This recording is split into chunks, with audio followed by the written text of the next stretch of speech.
Pentecôte, la puissance d'en haut. Découvrir ensemble, qu'est-ce que Pentecôte change? Qu'est-ce que la Pentecôte a changé? Je vais vous lire, quelques versets qui se trouvent, c'est les versets que nous lisons, en ce temps de Pentecôte pour nous souvenir un petit peu de ce qui s'est passé, comment se sont déroulés les événements. Alors nous lisons dans Actes 2, les chapitres 2 à 21. Le jour de la Pentecôte, ils étaient tous ensemble dans le même lieu. Vous voyez, comme nous aujourd'hui. Tout à coup, il vint du ciel un bruit comme celui d'un vent impétueux. Il remplit toute la maison où ils étaient assis. Des langues semblables à des langues de feu leur apparurent, séparées les unes des autres, et se posèrent sur chacun. Et ils furent tous remplis du Saint-Esprit, et se mirent à parler en d'autres langues, selon que l'Esprit leur donnait de s'exprimer. Or, il y avait en séjour à Jérusalem des Juifs, hommes pieux, de toutes les nations qui sont sous le ciel. Au bruit qui eut lieu, la multitude accourut, et elle fut confondue, parce que chacun les entendait parler dans sa propre langue. Ils étaient tous dans l'étonnement et la surprise, et ils se disaient les uns aux autres: Voici ces gens qui parlent, ne sont-ils pas tous galiléens? Et comment les entendons-nous dans notre propre langue, à chacun, dans notre langue maternelle? Parthes, Mèdes, Élamites, ceux qui habitent la Mésopotamie, la Judée, la Cappadoce, le Pont, l'Asie, la Phrygie, la Pamphylie, l'Égypte et tout le territoire de la Libye voisine de Cyrène, et ceux qui sont venus de Rome, juifs et prosélytes, crétois et arabes, comment les entendons-nous parler dans nos langues des merveilles de Dieu?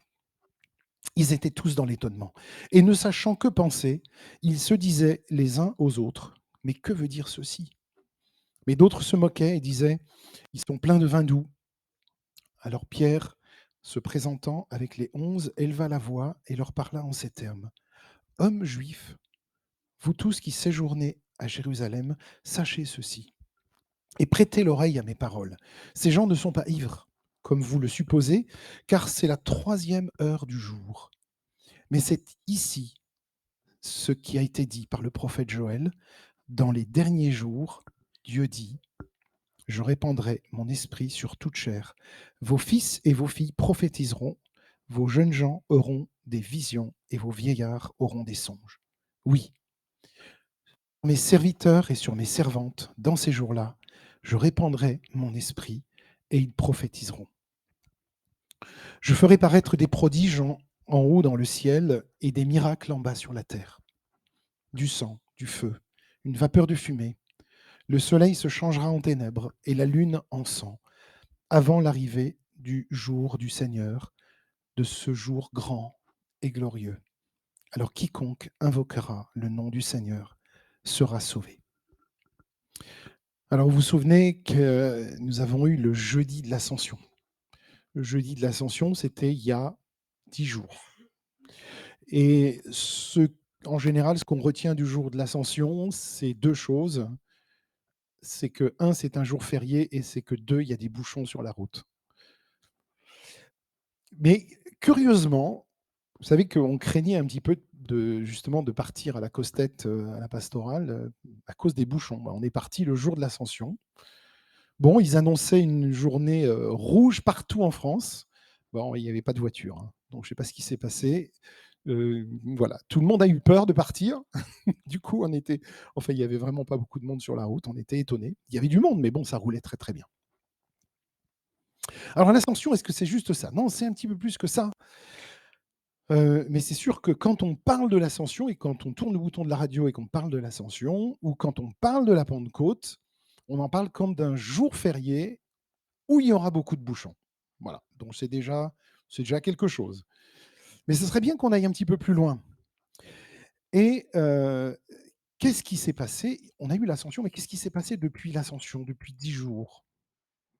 On parlait de la Pentecôte qui arrive, donc ça veut dire qu'entre l'Ascension et la Pentecôte, pendant ces 10 jours, qu'est-ce qu'on fait?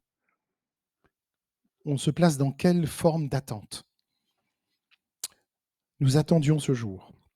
Comme les apôtres d'autrefois, nous avons écouté les instructions de notre Seigneur, Luc 24, 39, d'attendre à Jérusalem jusqu'à ce que vous soyez revêtus de la puissance d'en haut. La différence près que pour nous, Pentecôte, c'est tous les ans. Là, la première Pentecôte, personne ne savait ce qui allait se passer. On attendait la fête de la Pentecôte, on attendait cette fameuse, cette fameuse fête dont je vais parler juste après. Alors, qu'est-ce qu'ils ont fait les apôtres? Ils ont écouté Jésus sagement et ils ont attendu. Ils ont attendu parce que le Seigneur leur a dit d'attendre.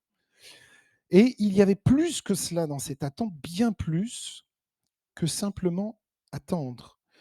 Quelque chose de puissant devait leur arriver et lorsque leur attente serait enfin terminée, que ce jour de la Pentecôte arriverait, eh bien, le Saint-Esprit allait les changer.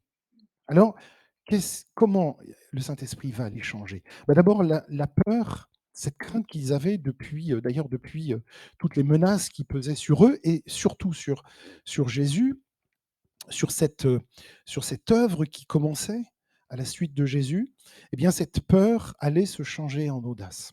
Mais ils ne le savaient pas encore. Les pécheurs deviendraient des enseignants qui allaient témoigner partout dans le monde de ce que Jésus avait fait pour eux. Mais ça, ils ne le savaient pas encore. Et le doute serait remplacé par une foi qui déplace les montagnes, et ça, ils ne le savaient pas encore. Et tout cela grâce à la Pentecôte. Alors la Pentecôte, qu'est-ce que c'est? On pourrait dire que la Pentecôte marque l'anniversaire de l'Église. On pourrait dire aujourd'hui, joyeux anniversaire, Église, de Jésus-Christ. Parce que c'est le jour où tout a commencé. C'est le jour où le Saint-Esprit a soufflé sur cette Église sur cette Église en devenir. La Pentecôte marque les débuts de l'Église du Nouveau Testament et ça se passe à Jérusalem. C'est très intéressant aussi le fait que ça se passe à Jérusalem. Alors, vous allez voir, il y a quelque chose qu'il faut quand même, sur lequel on doit s'arrêter maintenant. Vous savez combien il y avait de fêtes qui provoquaient, enfin, la venue de tous les Juifs de la diaspora à Jérusalem? Il y en avait 3. La première, c'est facile, c'est Pâques, Pessah, une fête célébrée au printemps pour commémorer la libération des Israélites de l'esclavage en Égypte. La deuxième fête, c'était la fête de Chouvot, la Pentecôte, connue sous le nom de la fête des semaines, célébrée 50 jours après la Pâque. Cette fête marquait la récolte des premiers fruits, commémorait aussi la réception des 10 commandements sur le mont Sinaï. La troisième fête, c'est la fête des tabernacles, le Sukkot. Cette fête était célébrée à l'automne et marquait la commémoration de la protection divine lors de l'exode à travers le désert. C'est pour ça qu'on faisait des tentes aussi, on installait des tentes comme ça pour se souvenir que le peuple d'Israël avait dormi dans des tentes au désert. Et justement, ce jour-là, ce jour de la Pentecôte, à Jérusalem, des milliers de Juifs pieux sont venus de très loin pour la fête. Vous voyez, il y en a qui viennent vraiment de loin. Et l'auteur des Actes, qui est Luc, choisit soigneusement les mots pour nous faire comprendre la portée de cette Pentecôte. Alors, il va faire allusion à 3 événements de l'Ancien Testament. Je vous demande d'être attentifs parce que c'est important. Le premier événement auquel Luc fait référence, c'est le don de la loi au Sinaï dans Exode 19, 18. Je vais vous lire 2 versets de ce chapitre 19. Le mont Sinaï était tout enfumé parce que l'Éternel y était descendu au milieu du feu. Cette fumée s'élevait comme la fumée d'une fournaise et toute la montagne tremblait avec violence. Le son de la trompette retentissait de plus en plus fortement et Moïse parlait et Dieu lui répondait à haute voix. Donc Luc veut nous faire comprendre que la Pentecôte, c'est bien plus encore. On pourrait dire presque que la Pentecôte est un nouveau Sinaï. Parce que cette fois, Dieu donne son esprit à tous. La deuxième allusion de Luc, c'est la prophétie de Joël dans Joël 2, 28. Après cela, je répondrai mon esprit sur toute chair. Vos fils et vos filles prophétiseront, vos vieillards auront des songes et vos jeunes gens des visions. Bon, ça c'est arrivé. Même sur les serviteurs et les servantes, dans ces jours-là, je répandrai mon esprit. Pour Luc, ces Juifs de toutes les nations qui viennent à la fête de Pentecôte à Jérusalem représentent l'humanité pour laquelle s'accomplit la prophétie de Joël.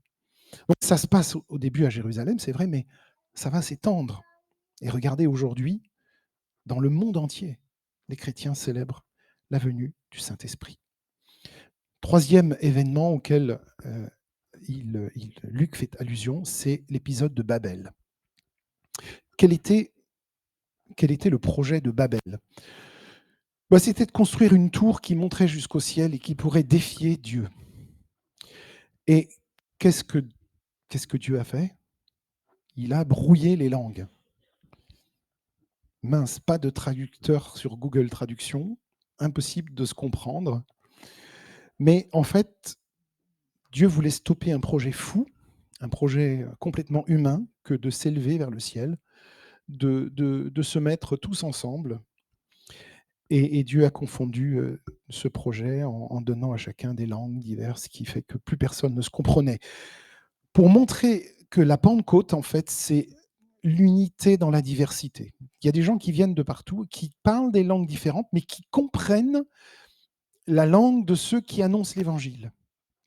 C'est pour ça que je me dis des fois, ce qu'on devrait faire, c'est apprendre la langue des signes aussi, parce que du coup, ça serait plus facile pour communiquer l'Évangile à ceux qui... Mais oui, mais il faudrait qu'ils apprennent aussi la langue des signes.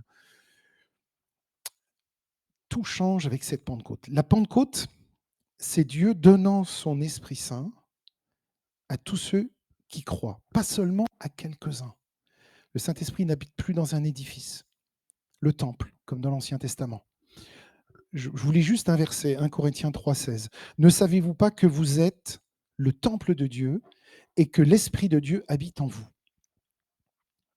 Ça, c'est la promesse qui est faite, et puis c'est la réalité de l'Église d'aujourd'hui. Et avant ça, qu'est-ce qui se passait avant la Pentecôte? Qu'est-ce qu'il y avait avant la Pentecôte? Eh bien, Dieu apparaissait sous la forme d'une nuée. C'est la fameuse Shekinah. Shekinah qui n'est pas, un terme biblique, qui est dérivé d'un terme hébreu, mais qui est pas... On voit des Shekinah partout maintenant, il y a des églises Shekinah partout. Ce n'est pas du tout dans la Bible. Mais l'idée, c'est cette nuée. Alors la nuée couvrit la tente d'assignation et la gloire de l'Éternel remplit le tabernacle. Moïse ne pouvait pas entrer dans la tente d'assignation parce que la nuée restait dessus.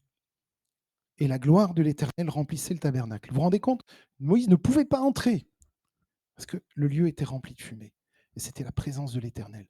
Mais maintenant, la présence de l'Éternel n'est plus sous cette forme de fumée, elle est en nous. Tout change.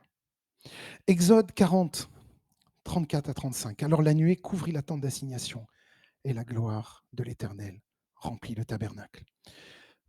Et donc, le jour de la Pentecôte, le Saint-Esprit n'est plus seulement donné aux personnes qui occupent des postes de direction, comme les Lévites, comme des pasteurs et des prêtres.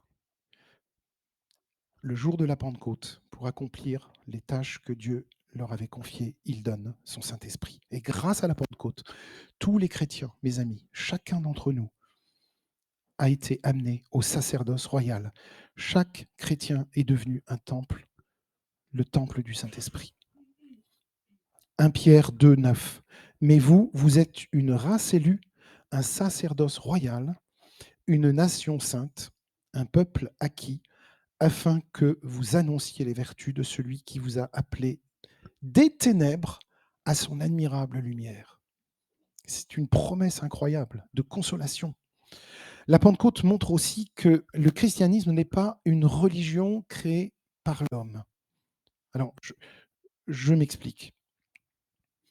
Si le christianisme était juste de conception humaine, c'est-à-dire qu'un jour, un groupe d'hommes décide d'inventer une religion, tiens, ce serait sympa, ce serait bien qu'on puisse créer une nouvelle religion qui serait vraiment chouette, où on aurait par exemple Jésus qui meurt à la croix, et puis on aurait tout ça. puis on décide d'inventer une religion où l'évangile, c'est l'accueil de l'autre, vous voyez, et on y met tout ce qu'on veut dedans. Si c'était simplement de conception humaine, même si c'était la meilleure et la plus belle de toutes les religions, les disciples n'auraient pas eu besoin d'attendre à Jérusalem que la Pentecôte vienne. Pourquoi auraient-ils eu besoin d'attendre la Pentecôte? Les disciples de Jésus avaient vécu avec lui pendant des années. Ils avaient reçu la meilleure formation, dans le meilleur des séminaires, avec des cours intensifs. Un aventure formation puissance 10. Ils avaient reçu même un suivi personnalisé quand ils posaient des questions. Ils ont dû en poser des questions au Seigneur. Écoute, Seigneur, je ne comprends pas trop ce que tu as voulu dire là. Est-ce que tu peux m'expliquer? Vous vous rappelez que Thomas l'avait fait. Thomas a posé une question et Jésus a répondu. Il a donné l'explication. Ils auraient pu commencer à écrire tout de suite, enseigner, transmettre ce qu'ils avaient appris, sans Pentecôte, sans attendre cette Pentecôte. Jésus les avait complètement formés. Mais la foi chrétienne ne se résume pas à un ensemble d'idées, un ensemble de concepts, de conseils moraux ou simplement de normes éthiques, aussi belles soient-elles. Non, le christianisme, c'est le Saint-Esprit qui appelle quelqu'un par l'Évangile, qui l'éclaire de ses dons, qui le sanctifie et qui le garde dans la vraie foi. Il n'y a pas de christianisme du Nouveau Testament sans Pentecôte. Et donc la Pentecôte, c'est l'arrivée attendue de ce que Jésus a promis quand il a dit qu'il enverrait un autre défenseur. Vous vous rappelez, on avait parlé de ça il y a 2 dimanches, un autre défenseur. Cette promesse-là, un conseiller, un guide, un consolateur. Et donc de la même manière que Dieu a mis son souffle en Adam et qu'il est devenu un être vivant, et d'ailleurs André aussi tout à l'heure quand elle a lu le psaume 104, nous avons vu aussi, elle a lu que le Saint-Esprit anime, mais quand le souffle se retire, le souffle du Saint-Esprit, eh bien, l'être devient inanimé. Il n'y a plus de vie en lui. C'est la même chose pour la vie spirituelle. Si le Saint-Esprit vient habiter en nous parce que nous sommes son temple, il y a la vie en nous, cette vie débordante. Alors, elle peut être débordante et on peut parfois être triste. Il y a des paradoxes aussi. Il y a des paradoxes dans la vie chrétienne. Mais donc, Jésus insuffle l'esprit de vie sur son Église et son peuple prend vie. Et c'est de cela qu'il s'agit à la Pentecôte. Donc, l'Esprit donne un souffle vivant et rempli de l'Esprit, le peuple de Dieu est devenu vivant, incapable de se taire. Vous savez, quand on a reçu Jésus, vous avez remarqué, hein, ceux qui sont les baptisés tout récents, quand on a décidé de prendre le baptême, c'est parce que le Seigneur a fait quelque chose dans nos vies et qu'on a envie de le dire. On a envie de le faire savoir. Donc, on ne peut pas se taire. On dit, écoute, tu sais, ouais, j'ai été baptisé, et puis tu sais, Seigneur, il est incroyable. Il a fait des grandes choses dans ma vie. Et puis, confessant, bien sûr, et proclamant Jésus-Christ. Alors, beaucoup de chrétiens, alors je dis beaucoup, je ne connais pas les statistiques en fait, mais il y a des chrétiens qui vivent comme s'ils étaient coincés entre l'Ascension et la Pentecôte. C'est-à-dire que dans cette attente, lorsque Jésus dit « attendez à Jérusalem, attendez ce jour de la Pentecôte », il y en a qui attendent encore. Qu'est-ce qu'on fait? Qu'est-ce qui se passe? Pourquoi on attend? Comme si la Pentecôte n'avait jamais eu lieu. Qu'est-ce qui s'est passé? On a loupé un train, on a loupé un wagon, on n'a pas été à la bonne gare. Et ça peut nous arriver à tous, hein, d'avoir l'impression d'être coincé entre l'Ascension et la Pentecôte. Et donc nous vivons nos vies parfois comme si la foi chrétienne était juste un ensemble d'idées géniales, d'idées extraordinaires, mais que ça reste au stade de l'idée. Et ce serait dommage, tellement dommage. Parfois, nous pensons que nous sommes chrétiens parce que nous sommes intellectuellement d'accord avec certains faits, avec certaines idées de l'Évangile, dans notre tête. On est d'accord, on dit: «Oui, c'est chouette ce truc, c'est un concept révolutionnaire», mais ça reste là. Il faut que ça descende là. On est d'accord avec certains faits, on est d'accord avec certaines idées, mais dans notre tête. Et Aventure Formation, justement, va nous aider à structurer notre pensée chrétienne, de structurer notre théologie, nous donner une assise. Et je m'inclus parce que c'est toujours bien de faire une bonne révision. Et il n'y a pas qu'Aventure Formation, il y a plein d'autres possibilités d'entrer dans cette vie que Dieu propose. Imaginez, alors j'ai fait un petit, j'ai essayé d'imaginer ce que les apôtres seraient devenus s'ils étaient restés coincés entre l'Ascension et la Pentecôte. Qu'est-ce qu'ils seraient devenus? Dans quel état ils se trouveraient? Alors, je pense qu'ils auraient pu, ils auraient eu de la difficulté à porter l'évangile au monde. Ils auraient eu de la difficulté parce qu'il leur aurait manqué cette animation de leur vie, de leur cœur, de leur corps. Ils seraient restés juste à l'enseignement de Jésus, qui est merveilleux, qui est magnifique. Ils auraient pu enseigner les béatitudes, ils auraient pu enseigner des sentences, des poésies, des paraboles. Mais aurait-il pu annoncer l'évangile au monde? Deuxième question, auraient-ils vécu la foi comme ils l'ont fait? Seraient-ils morts pour leur foi comme ils l'ont fait? Et auraient-ils prêché comme ils l'ont fait? Les apôtres étaient restés coincés dans l'état dans lequel ils se trouvaient entre l'Ascension et la Pentecôte, c'est-à-dire dans ce temps d'attente. J'attends. J'attends que quelque chose se passe. Qu'est-ce qui se serait passé? Un manque de courage, absence de puissance, difficulté dans la formation de l'Église, manque de compréhension de l'Évangile. C'est tout ça qui serait passé. Donc la Pentecôte, on peut dire que la Pentecôte a été un tournant crucial qui a transformé leur vie et leur ministère en permettant l'accomplissement de l'œuvre de Dieu à travers eux. Leur vie de foi était ce qu'elle était parce que Dieu, le Saint-Esprit, soufflait en eux.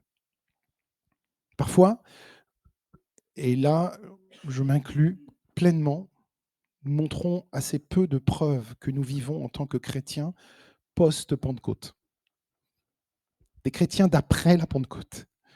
Parce qu'il y a les chrétiens d'avant, il y a les chrétiens d'après. Et parfois, notre foi est faible et on se dit, bon, ça va, ça passe. C'est acceptable. Parfois, le péché contrôle nos vies et puis on se dit, bon, ça va, ça passe. Puis ça va passer. Parfois, nous avons peu de joie et puis on se dit que c'est acceptable. C'est ce qui fait que nous ressemblons parfois davantage aux disciples craintifs et sceptiques d'avant la Pentecôte.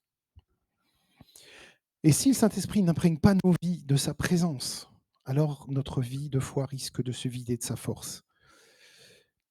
Si la parole de Dieu ne fait pas son chemin en nous, alors notre vie chrétienne est sans puissance. Et la vie de l'Église dépend aussi pleinement du Saint-Esprit. Rappelez-vous ce qui est écrit dans Jean 3, versets 3 à 5. Nous ne naissons pas seulement d'eau, mais d'eau et d'esprit. Donc tout ce que Jésus a ordonné à son Église de faire ne serait finalement qu'une coquille vide sans le Saint-Esprit. Et nous pouvons dire que c'est vrai dans toutes les questions de la foi pratique, comme par exemple le fait de prier. Beaucoup de chrétiens s'accordent pour dire que prier, c'est difficile. Savoir quoi dire dans nos prières, c'est difficile. Et je vais vous lire un verset encourageant. C'est Paul qui sait que c'est difficile. L'apôtre Paul sait que c'est compliqué. Et donc il dit, de même aussi, l'Esprit nous aide dans notre faiblesse, car nous ne savons pas ce qu'il nous convient de demander dans nos prières. Mais l'Esprit lui-même intercède par des soupirs inexprimables. Vous voyez? C'est comme si le Seigneur avait une solution pour tous les problèmes. C'est magnifique, hein? Le jeûne. À la pastorale, quelqu'un parlait de ce jeûne intermittent. Je fais un jeûne intermittent, donc c'était assez rigolo de voir un petit peu comment ça se mettait en place. Mais le jeûne ne serait qu'un simple régime comme un autre s'il ne permet pas à l'action de l'Esprit en nous, s'il ne permet pas de changer nos cœurs. Ce n'est pas un hasard si Jésus est allé au désert pour jeûner pendant 40 jours. Et il était d'ailleurs conduit par le Saint-Esprit. Alors, je voudrais juste maintenant qu'on puisse se focaliser sur quelque chose de très important. La Pentecôte, à la Pentecôte, on parle de la venue de l'effusion de l'Esprit, on parle du Saint-Esprit qui change radicalement tout, qui transforme tout, qui effectivement rend vivant ce qui était mort, qui donne cette dynamique, cette force, cet allant. Mais le danger serait de laisser la Pentecôte nous enchanter pour de mauvaises raisons. Nous risquons, en fait, de quitter Jésus des yeux. Et lorsque nous pensons à la Pentecôte, lorsque nous pensons aussi que nous sommes le temple du Saint-Esprit, ne perdons jamais de vue l'importance de fixer les yeux, de garder les yeux fixés sur Jésus.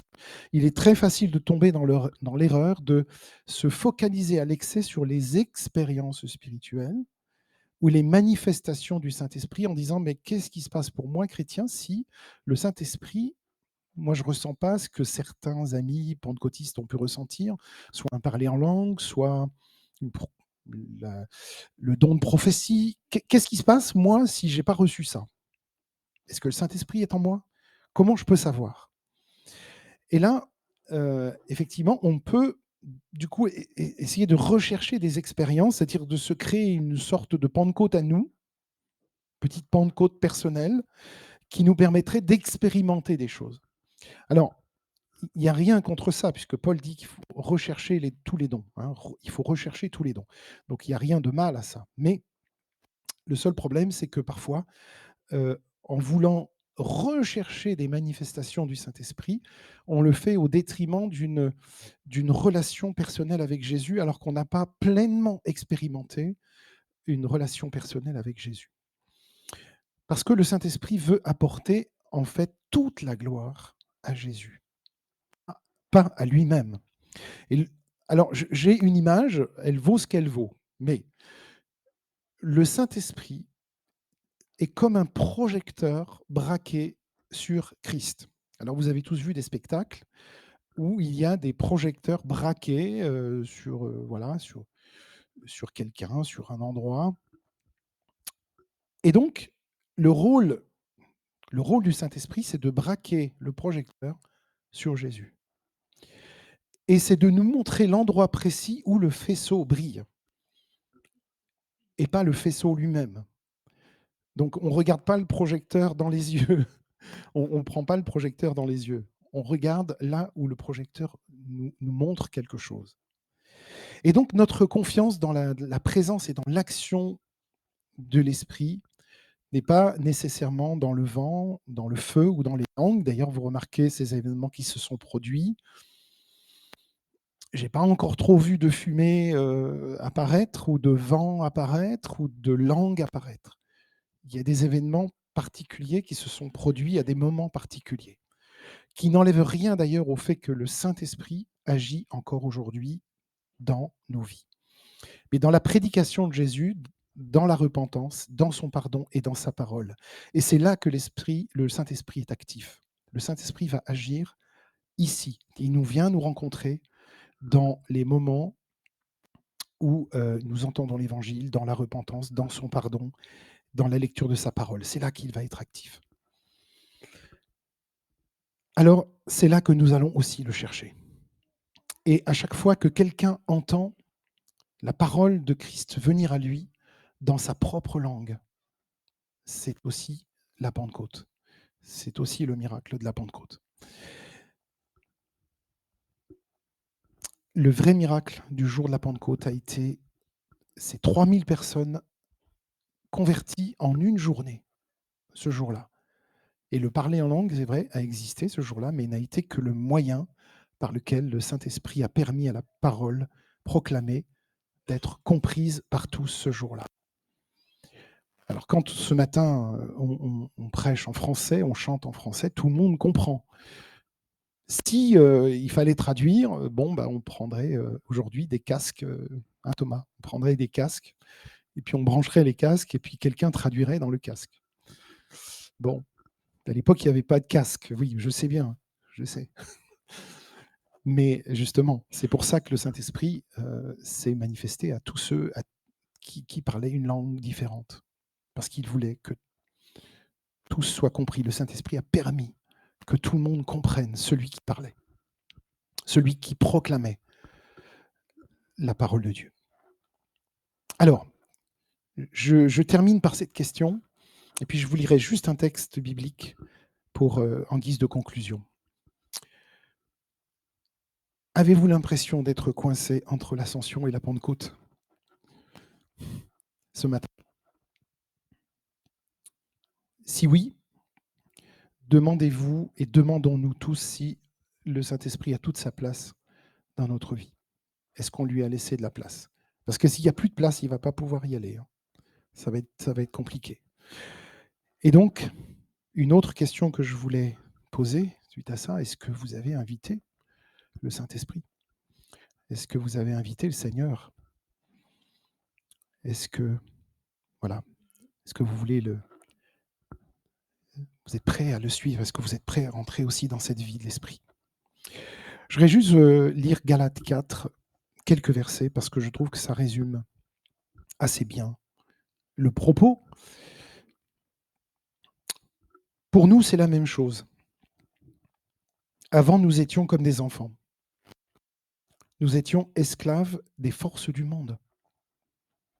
Mais quand le moment décidé par Dieu est arrivé, Dieu a envoyé son Fils. Il est né d'une femme. Il a vécu sous la loi de Moïse. Il est venu pour rendre la liberté à ceux qui vivent sous la loi et pour faire de nous des enfants de Dieu. Oui, vous êtes vraiment ses enfants.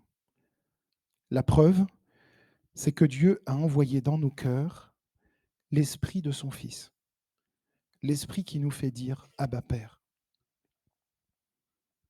Donc tu n'es plus un esclave, mais un enfant de Dieu. Et comme tu es son enfant, Dieu te donnera l'héritage qu'il garde pour ses enfants. Amen. Dieu a envoyé dans nos cœurs l'esprit de son Fils et l'esprit qui nous fait dire « Abba, Père ». Ça veut dire que notre Dieu à nous, notre Dieu extraordinaire, c'est un Dieu qu'on peut appeler Papa, Abba.